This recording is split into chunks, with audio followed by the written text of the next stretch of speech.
Welcome to the Daily Faceoff Show, your everyday source for the latest news with top-notch insight and analysis. Live every weekday at noon Eastern. Welcome into a March 29th edition of the Daily Faceoff Show. Mike McKenna and Tyler Yaremchuk with you for the second straight day, Mike. It feels like we're getting some chemistry going here, like a line. Well, I mean, we spent all that time in Vegas together. We're besties at this point, man. So we got that vibe. We're going to bring all the late breaking stuff. But dude, like, have you been up as early as me? I was up at 5:45 to go coach the Warriors this morning. Have you been grinding that long? No, absolutely not. I wake up exactly 45 seconds before our pre-show call in the morning. Let's throw 2 minutes and 30 seconds up on the clock and dig into some big hockey stories, starting with some sad news out of Ottawa last night. The Senators announcing that their owner, Eugene Melnyk, passed away at the age of 62 after a battle with an illness. In a statement, the Senators talked about his passion for not just the Senators, but for hockey in general, horse racing as well. They also touched on the work he did supporting the military and also the numerous charitable initiatives that he both supported and championed and ran himself. This was the statement from the Senators. Also, Senators captain Brady Tkachuk putting this out last night, saying Mr. Melnyk provided me, my teammates, and many Sens players who came before us with an opportunity to live out our dream. The Ottawa community will miss you greatly. Condolences to your family. From a hockey perspective, Melnyk's legacy is certainly a complicated one, though. This is a guy who, saved the Senators from bankruptcy back in 2003. Under his watch, the Senators went on some fantastic runs as well. You think of the run back in 2015 with the Hamburglar. There were, good years in Ottawa. There were also not so great moments when you think about the numerous bitter divorces between the Senators and star players like Daniel Alfredsson. And when you look at the hockey perspective, that ties into the fan base as well. I mentioned it, he saved them from bankruptcy. But at the same time, this was a fan base, they gave him a liver when he needed it in 2015. They also had Melnyk out billboards running around the city when he vaguely threatened relocation at the outdoor game a few years ago. It's just complicated, I think, is the word that comes to my mind when I think of his relationship with that fan base. Mike, you played for the Senators. You were a member of that organization. What are your thoughts on Melnyk's sort of ultimate legacy? Yeah, I was a member twice. And, the first time, 2010, 11, it seemed pretty normal. And by 2018, 19, there was some pretty odd stuff going on. And I think that's the hard part when you look at somebody like Eugene Melnyk, who he did save a franchise. He did a ton of charitable things in the Ottawa area. And like you said, military and others.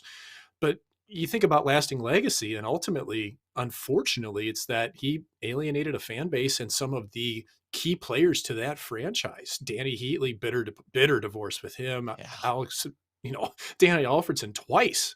So, and there's even still a billion-dollar lawsuit that's still going on with Trinity Development regarding development of what would have been a new arena. And I think the biggest thing for Melnyk, for me, that kind of characterized later on in his life was just how he did not like the media being critical of him or his team in any way. And if they were too negative, passes would be revoked. And, he wanted everybody to be on board with the Senators. And in that way, he was the ultimate fan. He did want well for the franchise.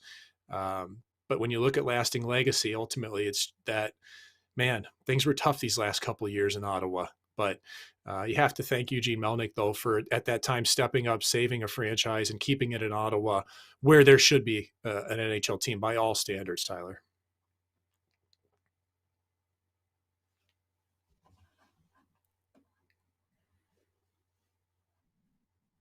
We lost Tyler here, so until Tyler comes back, we'll pivot this to looking to where the Senators may be headed now in the future. And to me, Tyler, when we get you back here, the big question is, who actually owns the Senators at this point? Well, Bruce Garriock of the Ottawa Sun has said that Eugene Melnyk did tell him at one point that the Senators have been set up to be in his family for generations. So assuming that is the case, it will remain in the family. Who knows if this team will be put up for sale in the future, but if it does, I think you can be very safely assured that the team will remain in Ottawa. I can't imagine the NHL would let this franchise go anywhere else. That's my opinion. On the ice, you look at this team now, you've got Jake Sanderson, who's just come out of the University in North Dakota, 5th overall draft pick in 2020 by the Senators. They need defense, and they need it badly. He's a puck mover.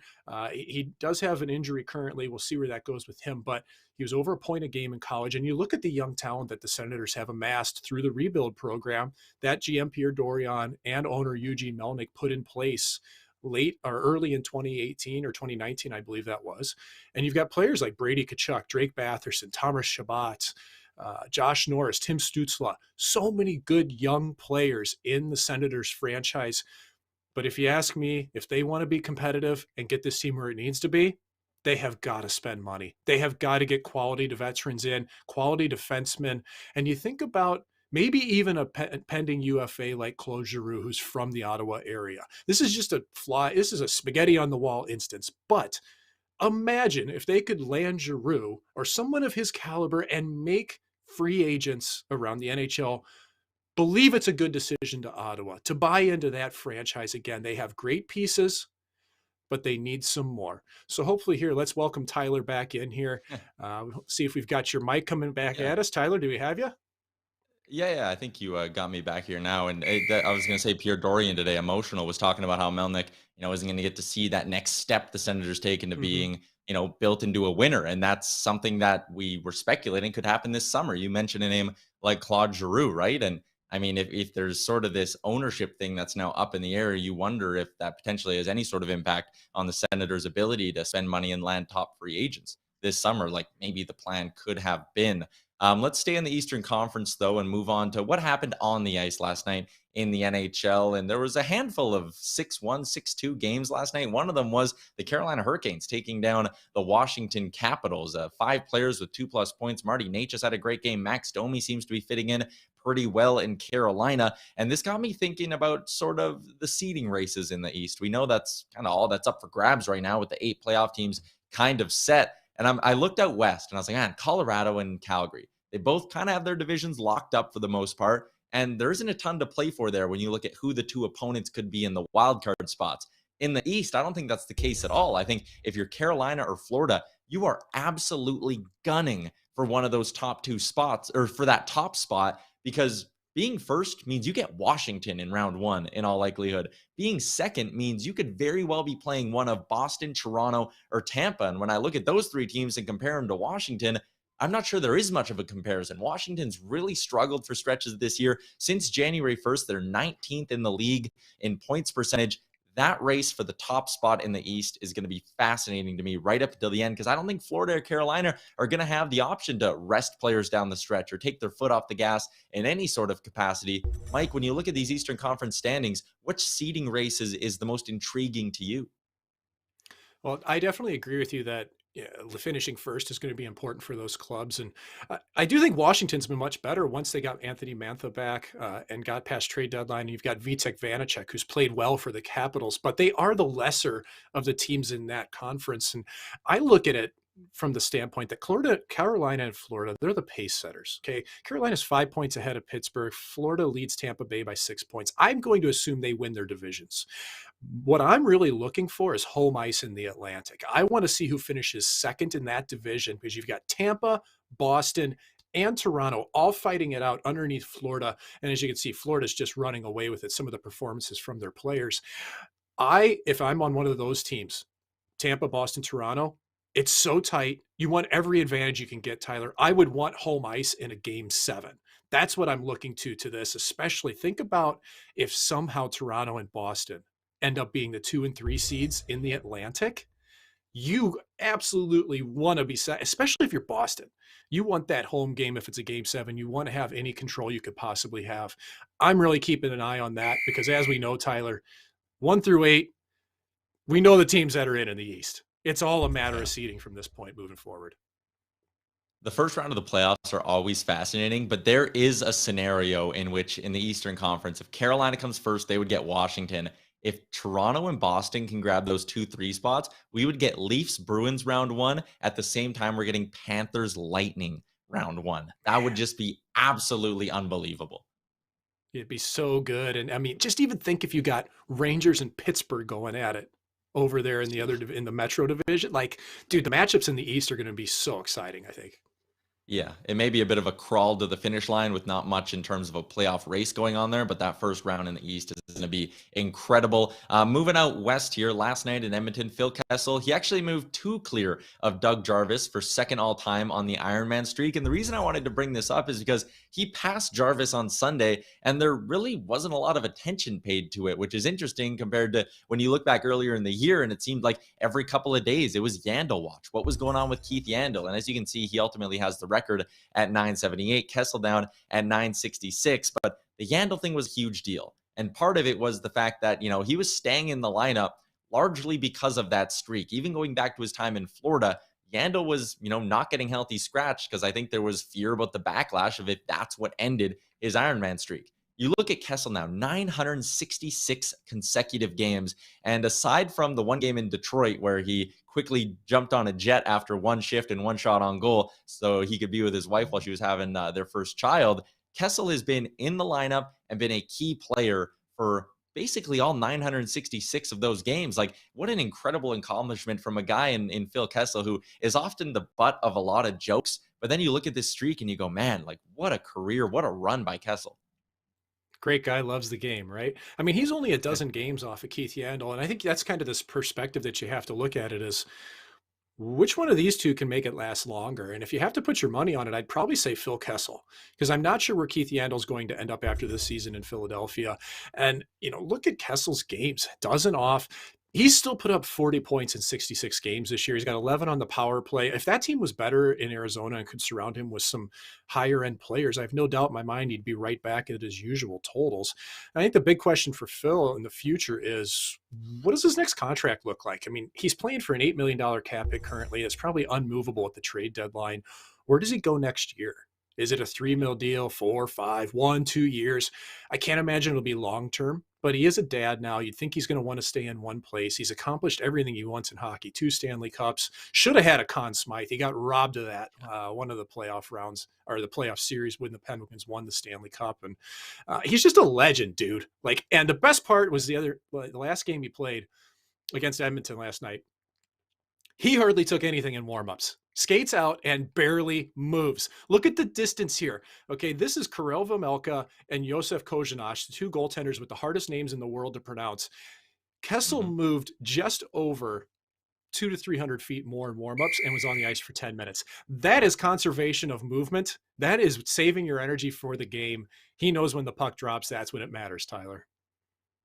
Yeah, I love that as too. Work smarter, not harder, right? Phil, 966 straight games. He knows exactly what he needs to do in warm up to be ready, and that's the end right there. But I love it. Congrats to Phil Kessel on moving into second all time there. And let's head down to Florida once again, where our man Frank Seravalli is standing by at the GM meetings.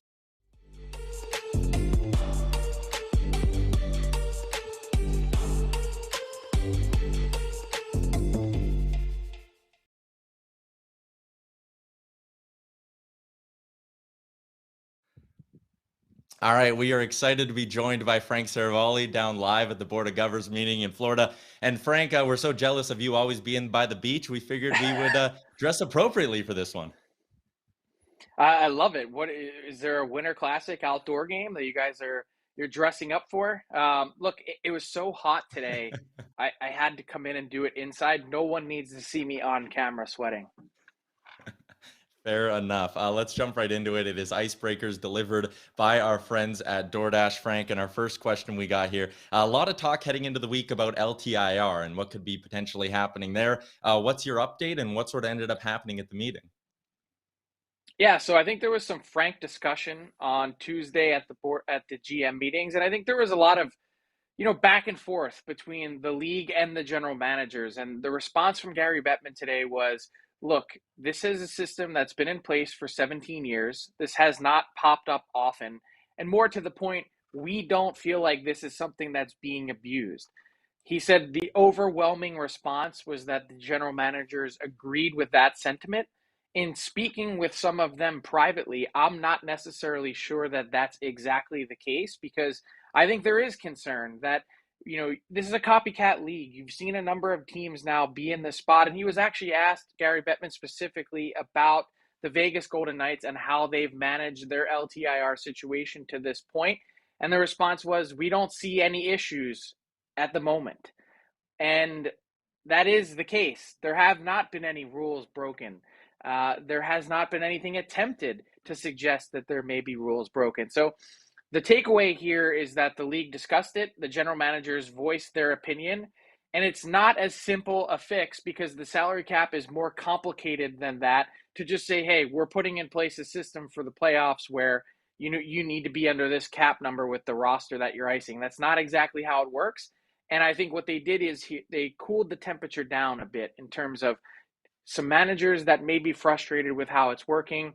I think he said we're always open to discussing something like this with the NHL Players Association, but my sense is while the league may have an appetite to do something and the GMs do as well, that they're not ready to give something up in order to make this happen. Gary Bettman using the term, this is not going to be a front burner issue in discussions with the NHLPA.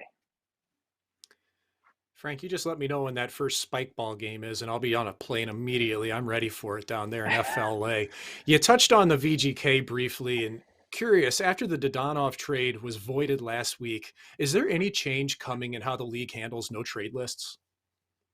Yes, the NHL, in fact, Bill Daly, the deputy commissioner, saying on Tuesday that they expect to finish off an agreement with the NHL Players Association where starting likely this summer or with any new contract that's filed that would have a no trade clause, that there will be a central database where the league and the NHL Players Association will have equal access with central registry to have every no trade list on file to make sure that something like the Evgeny Dadonov situation never unfolds again. And you see something like this, and it's mutually beneficial for both the NHL to have that information. It's beneficial for the NHL Players Association to make sure that they have a player that's not in that spot again. And so this is something that'll be wrapped up in relatively short order. That agreement is scheduled to be drafted and sent over to the union on Tuesday. We'll see how quickly they can sign off on it, but that is change, tangible change that's going to be coming out of what was a really wacky and interesting deadline scenario. The NHL acknowledging formally on Tuesday that they did not have Dadonov's no trade list on file, which was a big reason why Central Registry, of course, at first ended up approving that trade before it ended up getting voided. Frank, a lot of fans ask this question a lot. The salary cap, is it going up next year?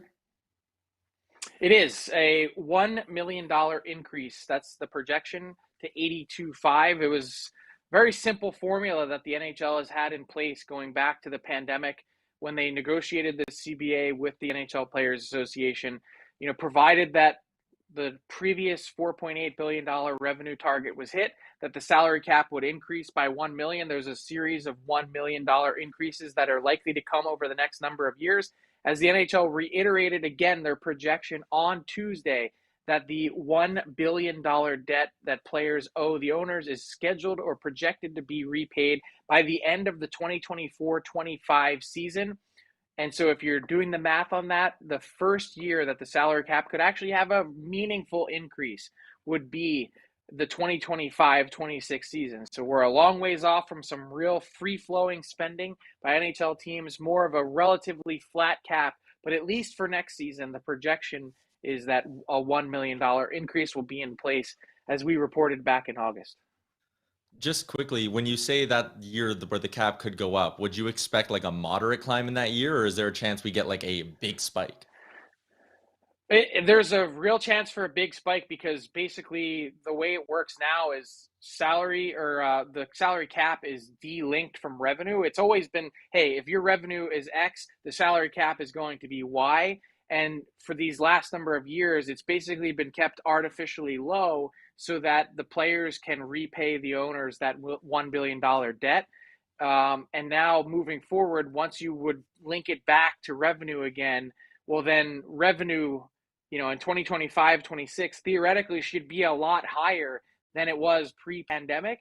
And so the cap will come up in accordance with that. And so you could see it go from, if the next few years are $1 million scheduled increases, which is the way the CBA is structured, that by 2025-26, if it starts at, 85 that previous season, you could see it mid 90s, potentially $100 million cap, depending on how revenue grows between now and then. And that's the hope for everyone, that the NHL increases revenue. They find some new meaningful revenue sources. By the way, we got an update today on the 2024 World Cup of Hockey. Still not giving out a lot of details, but it's going to be an 8-team tournament, it sounds like.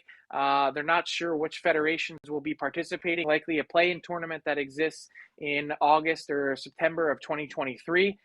They're working hard. They feel like they're behind the 8 ball a little bit on that 2024 World Cup of Hockey. So still lots of agreements to get in place, but they're well down the track on getting something like that done for 2024 and 2028.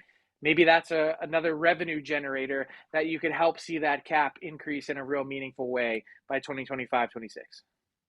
And correct me if I'm wrong, but they did say no Team North America, no Team Europe. It's going to be a more traditional format for that World Cup of Hockey?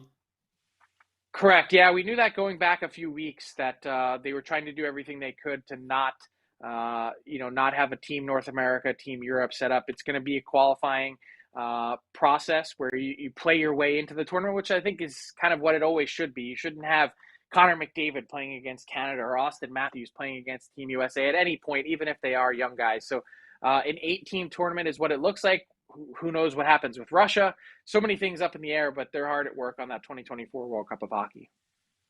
Fantastic stuff as always, Frank, and good on you for keeping a straight face while Mike and I just look like absolute doofuses here over on the side of the screen.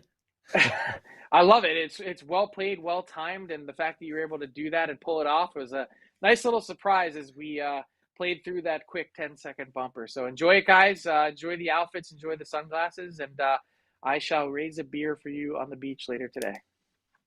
Absolutely, Frank. This has been another edition of Icebreakers with Frank Seravalli, delivered to you by DoorDash. Promo codes DFODD, DFODDUS. Get you 25% off and no delivery fees on your first order. Frank will be back on the show Thursday. Till then, this has been another edition of Icebreakers.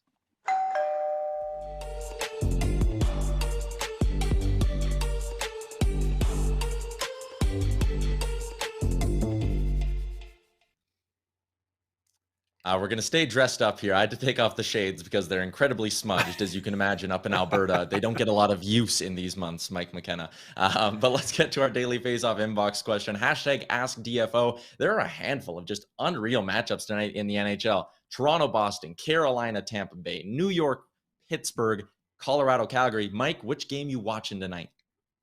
It's this one that we've highlighted here. You can see Boston and Toronto. These teams have identical records. I mean, they're both sitting so close in the standings. Boston's in the wild card spot. Toronto's in third place in the Atlantic.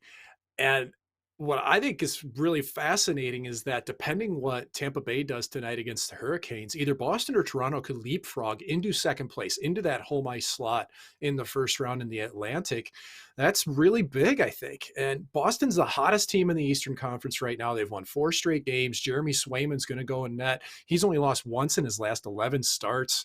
Again, Boston 8-1-1 in their last 10. And Toronto's been playing well recently as well. Matthews and Marner have been on a tear. Tavares is clicking. And Peter Mrazek was good on Sunday in a win over the Panthers. If I had to handicap this, I'd probably go towards Boston because Swayman's just been so good. Who do you have an eye on, Tyler?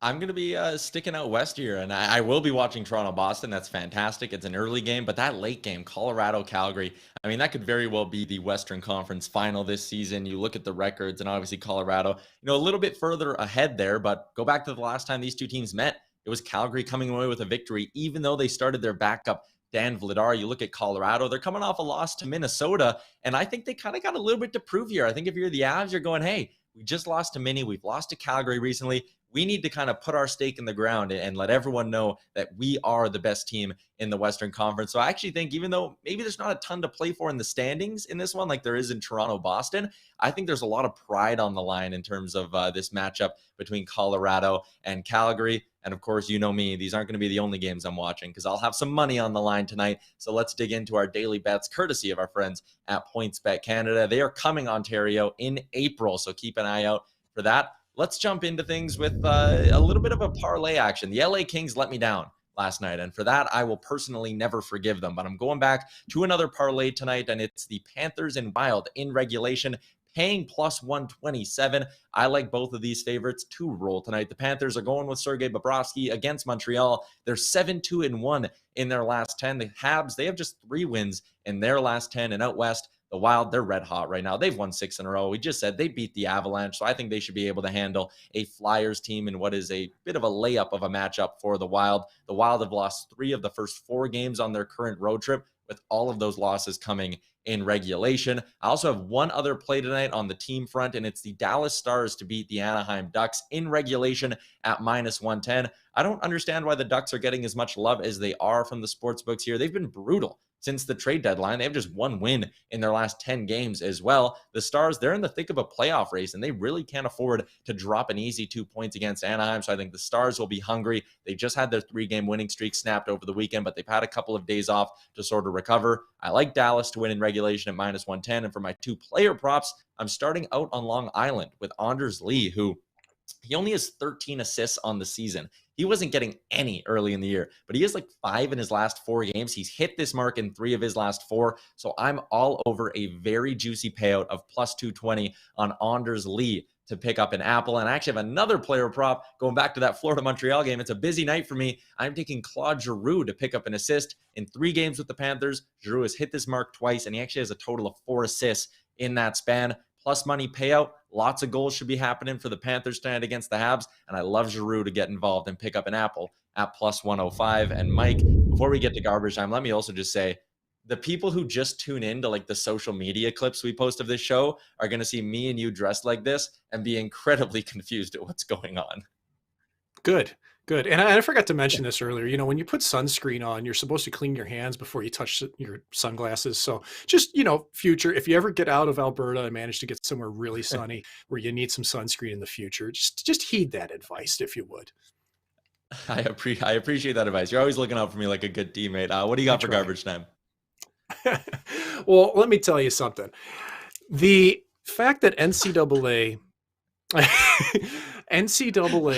players are now coming out of college and having until August 15th to decide whether they want to sign with the team that drafted them or not is just ridiculous. You've got players that have been draft possession of an NHL team for 4 years. They go to college and then it expires and they can become a UFA. Really? That's how this system is set up?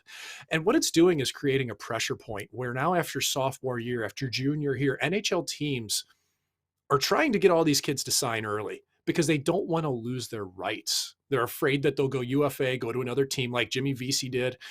He was a Nashville draft pick, ended up wanting to go to the Rangers. That's where he found his home. And I just can't stand this system. Okay. I don't know the proper fix to it, whether these players now go another year past that August 15th after they graduate. It just needs to stop. Because right now it puts so much pressure on these kids to leave school early. And I don't like that. I think the player should be in charge of when to make that decision rather than receiving pressure from an NHL team strictly because they're afraid of losing a player. Yeah, I think that's really well put. Like I remember the Justin Schultz sweepstakes as well. And it actually, I think in a way, it gives these players the choice to go wherever, but I also think it builds in a lot of pressure that maybe is even a little bit unnecessary when you compare what to maybe a traditional out of the CHL or out of Europe drafted player could kind of go through. So an excellent point by you, Mike, and that will put the wraps on an excellent show, a beach-themed show here at Daily Faceoff. We'll be back tomorrow with another edition of the show. Until then, keep it locked on Daily Faceoff for all your hockey needs. We'll talk tomorrow. Thanks for watching the Daily Faceoff Show. Make sure you hit subscribe on our YouTube channel to never miss an episode.